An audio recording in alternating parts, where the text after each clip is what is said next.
नमस्कार दोस्तों, स्वागत है सभी का test paper live nursing classes के अंदर। आज हम बात करेंगे क्वेश्चन ऑफ डे के बारे में दोस्तों। तो आपके सामने क्वेश्चन है, उसके बारे में आप देखिएगा। पहला क्वेश्चन जो आपसे पूछा है दोस्तों, identify the earliest finding in USG of A pregnant female. कि सर एक गर्भवती महिला है, उसके अंदर जब आप यूएसजी करोगे तो कौन सी फाइंडिंग जो है आपकी अर्लीस्ट देखी जाएगी, सबसे पहले देखी जाएगी दोस्तों। सबसे पहला ऑप्शन है आपके पास कि आपको योग सेक दिखेगा दोस्तों। सेकंड ऑप्शन है फीटल हार्ट दिखेगा दोस्तों। तीसरा है कोरियन। चौथा है दोस्तों प्लासेंटा। और पांचवा है एम्ब्रियो। कौन सी फाइंडिंग जो है दोस्तों आपकी सबसे पहले देखी जाएगी। तो जब आप इसके बारे में बात करोगे, तो जब आप यूएसजी के बारे में बात करते हैं दोस्तों कि यूएसजी के बारे में कैसे कैसे बातें की जाती हैं, आप फटाफट कमेंट करके अपना आंसर बताइए। तब तक मैं आपके सामने एक्सप्लेन करता हूं इन बातों को। देखिए, जब आप यूएसजी की बात करोगे तो अल्ट्रासोनोग्राफी जब आप करते हैं, तो अल्ट्रासोनोग्राफी के अंदर यूएसजी करते टाइम आपको दो चीजें दिखाई देती हैं दोस्तों। सबसे पहले होती है दोस्तों गैस्टेशनल सैक। कौन सा होता है? गैस्टेशनल सैक होता है दोस्तों। और ये गैस्टेशनल सैक जो होता है, that is the first sign of pregnancy होता है। ये कौन सा साइन होता है? First sign of pregnancy. तो जब आप यूएसजी करके आओगे और यूएसजी के अंदर अगर आपको पहला साइन पूछा जाए प्रेगनेंसी का कौन सा होगा, तो that is the gestational sac. Gestational sac के बाद जब आप बात करोगे दोस्तों, तो दूसरा साइन होगा आपके पास योग सैक के बारे में। किसके बारे में होगा? Yolk sac. तो यहाँ ऑप्शन में आपको दिया गया है योग सैक। तो योग सैक वो साइन है दोस्तों।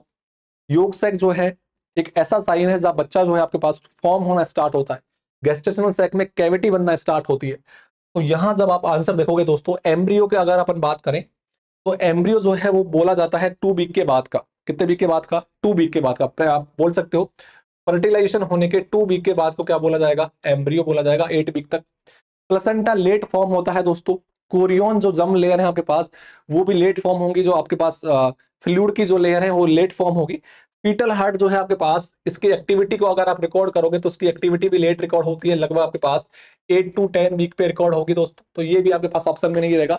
ऑप्शन में रहेगा आपके पास योग सैक। कौन सा रहेगा? Yolk sac. सो यहाँ आंसर जाएगा योग सैक। अगर इसकी जगह गैस्टेशनल सैक होता तो आंसर क्या जाता? Gestational sac. योग सैक क्या होता है आप देख लीजिएगा। गैस्टेशनल सैक एक पूरी की पूरी कैविटी होती है, और उस कैविटी के अंदर दोस्तों, अंदर की तरफ जब आप देखोगे तो एनाटॉमिकल यानी आपके पास यहाँ टिश्यू देखेंगे। यहाँ जो आपको टिश्यू और सेल देखेंगे उसे बोला जाता है योग सैक। तो ये बात थी आपके पास पहले क्वेश्चन के बारे में। चलिए, आपसे इससे रिलेटेड ही दूसरा क्वेश्चन पूछा जाएगा, आप इसका आंसर दीजिए दोस्तों। क्या आंसर रहेगा अगर मैं पूछूं आपसे first anatomical sign of pregnancy? किसी फीमेल में जब वो प्रेग्नेंट होती है तो उसका फर्स्ट एनाटॉमिकल साइन कौन सा होता है? पहला ऑप्शन है गैस्ट्रेशनल सैक। दूसरा ऑप्शन है योग सैक। तीसरा है दोस्तों मीन सैक डायमीटर। और चौथा है दोस्तों क्राउन रम्प लेंथ। तो आप आंसर दीजिए फटाफट कमेंट सेक्शन के अंदर। और इस क्वेश्चन का डिटेल आप बोल सकते हो। डिटेल आज का एक्सप्लेनेशन जो है नेक्स्ट वीडियो के अंदर आपको मिलेगा। Thank you.